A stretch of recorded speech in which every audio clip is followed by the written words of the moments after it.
Yo, what's going on? It's Terrell, Hall of Fame, D-Line, TBKC, and all that other good stuff. This one is about exotics. As many of you know who watch this channel and other places, I've had a long history with exotics, not the best of histories, but in a lot of ways my opinions have not changed. The biggest issue that we have with exotics is, what are they? Originally, when the term exotic came along, I think it was Juan Garden State Bullies had put it out there. And, you know, they were just a different looking dog. They looked more bulldogish in many ways. They were smaller.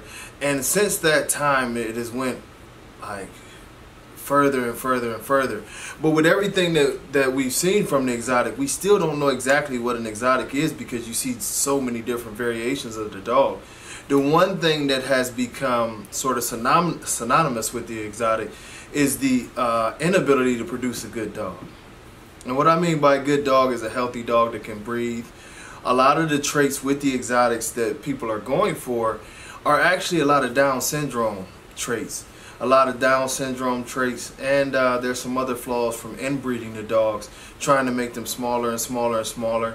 You get the Down syndrome, you get the dwarfism traits, you get both in some cases, and this is, you know, this is what causes a lot of the major health problems. I mean, these, you know, even when you talk about dwarfism and the issues that come along with dwarfism, it's pretty bad at times, and it makes it damn near impossible sometimes to get a healthy dog, you know. And with that, you get, you know, elbow issues, you know. You could very easily get the 1 to no testicles issues, which is very strong there. You get, you know, you get some spine issues, a lot of different issues with the joints. And we're seeing that in a lot of these dogs, to the point where they can't move. Another issue, especially when you go into the Down syndrome issues, is that the dogs are very aloof. You know, they're not really, I mean, I don't want to be offensive and over the top, but they're just not there. You know, mentally, a lot of those dogs are not there. I know you see a lot of them stand there and their tongues are hanging out their mouths and their eyes really don't move or don't make great contact. You see a lot of them with like the slope back, the very stiff movement.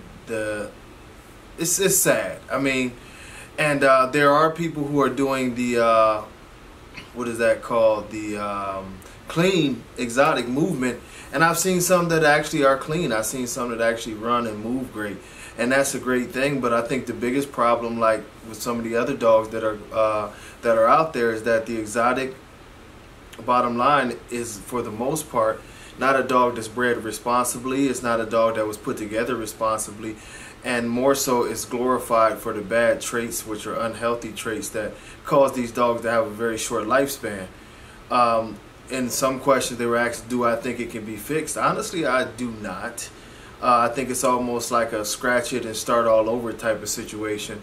But there are people who do have it in a pretty good light, and maybe they can be the ones to lead the charge and get the dog back to at least being functional and get some respect out of the dog. But right now they're fighting a huge uphill battle, because 90% of the community that they are dealing with doesn't respect the dogs the way that they should, and are not trying to put together a better dog. And this is something that we're all going to have to deal with going forward. It's just a better way of planning, a better way of putting out the education to have the proper knowledge on what the dogs are supposed to be, and hopefully it can get better. But you know, the exotic itself, their community in many ways is a lot more supportive, a lot more together than I would say the American bully community is. But I think the breeding ethics and putting a better dog together is going to be the difference. Right now what they're putting together is dogs with very, very short lifespans and tons of health issues, and that's no way to go about having a breed. For those who are a part of the clean exotic movement, I wish you the best, honestly. It's never been a thing of me against the exotics or the TBKC against the exotics or anything like that.